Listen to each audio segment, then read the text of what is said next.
Olá a todos, sejam muito bem-vindos a essa série de aulas que nós faremos sobre morfologia. Hoje nós falaremos simplesmente da estrutura da palavra e quais são os seus constituintes básicos. Quando nós falamos de estrutura, nós temos que fazer a diferenciação entre elementos mórficos, lexicais e gramaticais.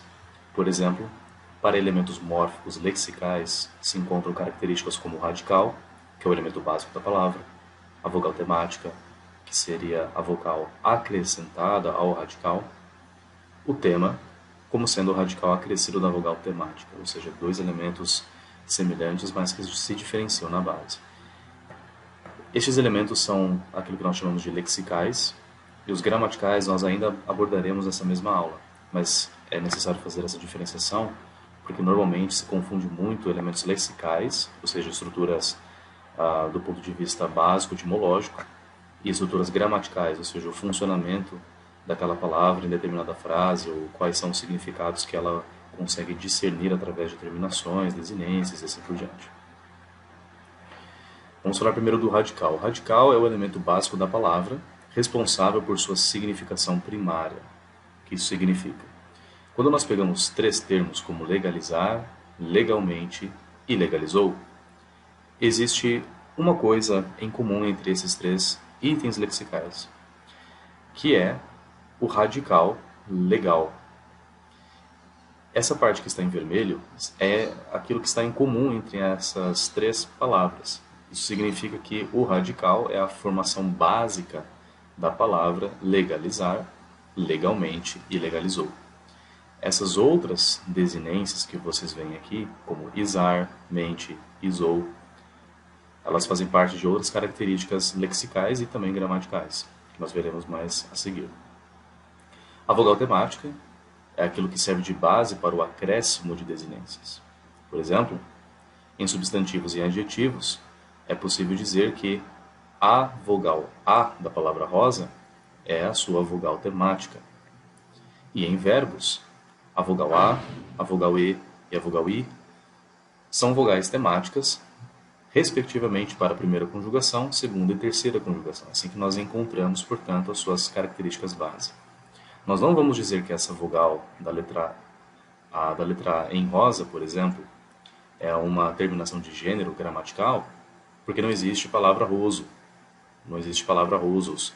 Então a vogal temática é aquilo que permite com que o acréscimo de desinências seja possível.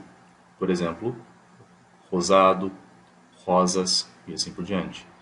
É aquilo que vai permitir em verbos, como no caso de cantar, as suas desinências gramaticais, como cantam, cantas, cantaram, cantarei e assim por diante.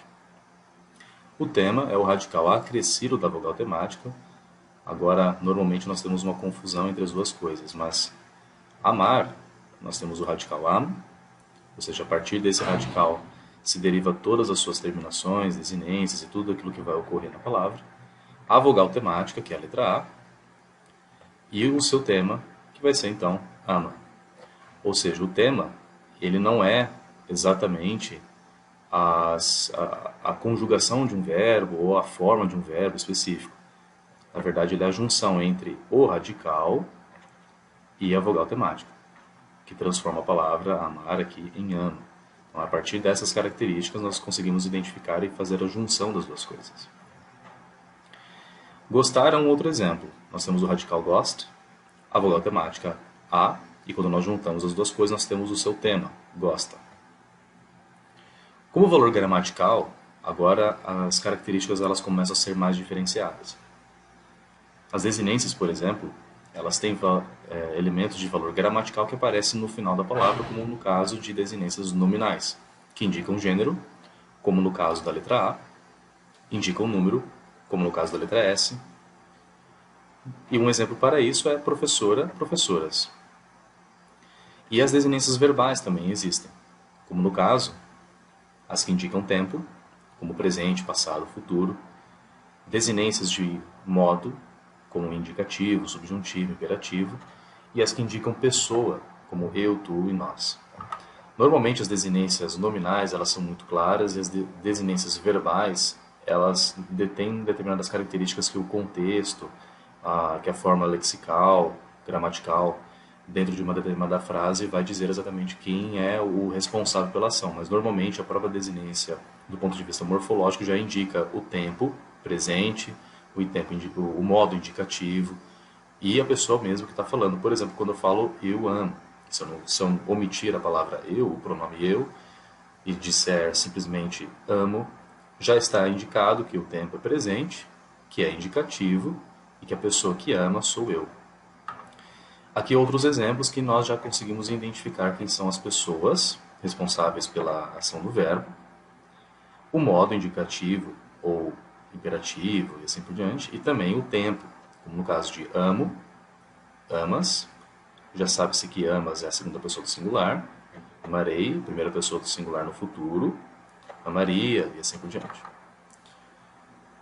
E, por fim, os afixos. O afixo ele é um elemento de valor gramatical que se junta ao radical, modificando o seu significado. Por isso é importante fazer a diferenciação de valores gramaticais e lexicais, porque do ponto de vista lexical nada muda. Mas gramatical, se nós utilizarmos prefixos e sufixos, como por exemplo, ao adjetivo feliz acrescentarmos o prefixo in, muda-se completamente o significado. Utilizar, se nós utilizarmos o adjetivo útil e colocarmos o sufixo isar, ele não somente muda o seu valor do ponto de vista lexical, mas também gramatical. Agora ele deixa de ser um adjetivo e passa a ser um verbo. E por fim, para finalizarmos e resumirmos o conteúdo dessa aula, nós temos, portanto, para a estrutura da palavra, as seguintes características. O radical, que é sempre o elemento básico da palavra, do léxico. A vogal temática, que é a vogal acrescentada ao radical, com função para desinências. Então nós temos já uma conexão entre essa esfera lexical e a esfera gramatical. E o tema, que é o radical acrescido da vogal temática. E por fim, as desinências nominais e verbais, que têm valor gramatical, como nós vimos, e os afixos que modificam o significado da palavra. Para a próxima aula nós falaremos sobre a formação da palavra, pelos principais processos de sua formação, ou seja, nós não trataremos exatamente agora da estrutura da palavra, mas de suas formações, e falaremos especialmente sobre a classe do substantivo. Por esse vídeo é isso, muito obrigado por ter assistido até aqui, e até a próxima.